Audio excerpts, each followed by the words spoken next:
The preceding signal was a test of the weather radio station, KHB31's public warning system.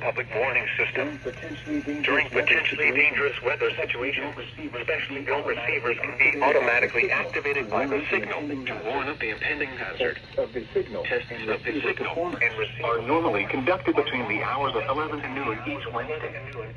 If there is a threat of severe weather, the test will be postponed to the following Wednesday. To provide the most consistent and dependable warning service possible, the warning alarm will be activated for hazardous watches and warnings for the following counties. in northeast South Carolina: Dillon, Florence, Georgetown, Horry, Marion, and Williamsburg, and in southeast North Carolina, Brunswick and Columbus. This has been a test of the NOAA Weather Radio public warning alarm system. We now return to the normal program schedule. The coastal waters forecast for the following coastal waters